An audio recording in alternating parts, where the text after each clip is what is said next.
120E, 140E, 150E isə olub 90 qəpik. Nə oldu? Bəs 60 qəpik idi. 90 qəpik hara gəldi, çıxdı. Birazdan 1 manat eləyəcəklər, xəbərimiz belə olmayacaq. Hənək-hənək, axırı dəyənək. Nətər oldu, gəldi birdən-birə 90 qəpiyə çıxdı. Bunun izahatı yoxdur. Məsafədən asılı olaraq, adını da qoyurlar, məsafədən asılı olaraq, məsafəni kim neçə stansiya olaraq müəyyənləşdirir, neçə dayanacaq olaraq müəyyənləşdirir, mən onu anlamıram.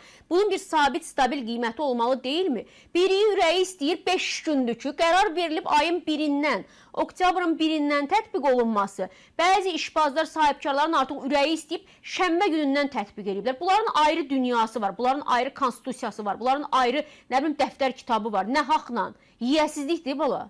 Nə olub, nə baş verib? Bu bir qərar 60 qəpik məbləğində deyildimi?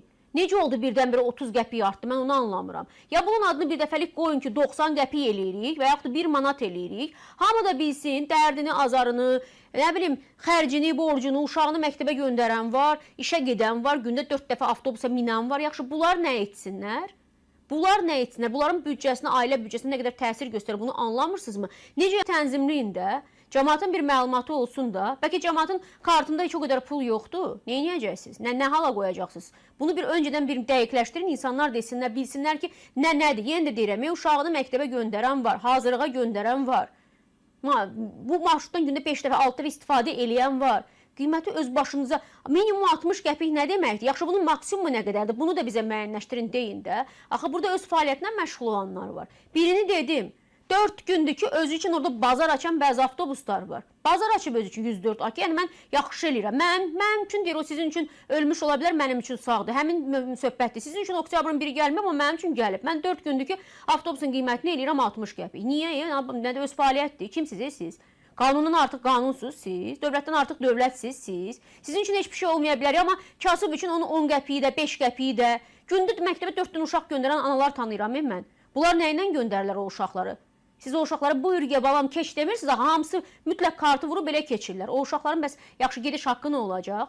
O valideynlər aparırlar, gətirirlər. 1000 cür kateqoriya var, bunun təqaüdçüsü var və s. və axır. Ürəyiniz istəyən kimi eləməyin də bu işi. Qanun qayda, insanlar tabe olur, anlayırlar ki, tamam da bahalaşma vardır. Nəqliyyatın qiymətində artım var. Sizə bir tərəfdən özünüzə əl qatmayın, bir tərəfdən bazar açmayın da özünüzə. Olmaz axı belə yaxşı. Sonra deyirsiniz ki, belə deyək də, insanlarla bağlı məsələlərdə həssas olmaq lazımdır və s. Bu da həssaslıqdan biri də niyə həssas olmursunuz ki? Niyə həssas olmursunuz ki? Dövlətin qaydasında, qanununda, sərəncamında harda yazılıb ki, sən ayın, belə deyək də, şənbə günündən etibarən sən qiyməti artıra bilərsən? Harda yazılıb? Yaxşı, hara baxır bunu tənzimləyən qurumlar? Yiyəsizlikdir. Bəzi qaydalar, bəzi qərarlar qüvvəyə minir. Məsəl üçün 2026-cı ilin yanvarından. Onda belə çıxır ki, sizin üçün 2026-cı il artıq qədəm qoyub, sizindən artıq bəzi qaydaları biz də tətbiq edirik ki, 2026-cı ildə olacaqdır. Nə fərqi var? Oktyabrda yaxud yanvar ayıdır. Özünüzə təqvim qurmusunuz burada. Özünüz üçün dövlətdən artıq dövlət qurmusunuz burada. Xeyirdirmi? Yaxşı da valla 60 qəpik minimum müəyyənləşdirilir. O birisi deyir ki, yox, məndə 90 qəpikdir. Biri deyir, yox, məndə 85 qəpikdir. Anlamadım, mən nə məsələdir bu? Hara özünə bir bazar açıb orada, piştaxtasını qurub, şotkasını da qoyub qabağını çak-qaçaq hesablamaqla məşğuldur. Ayıbdır da, yaxşı bəstirin.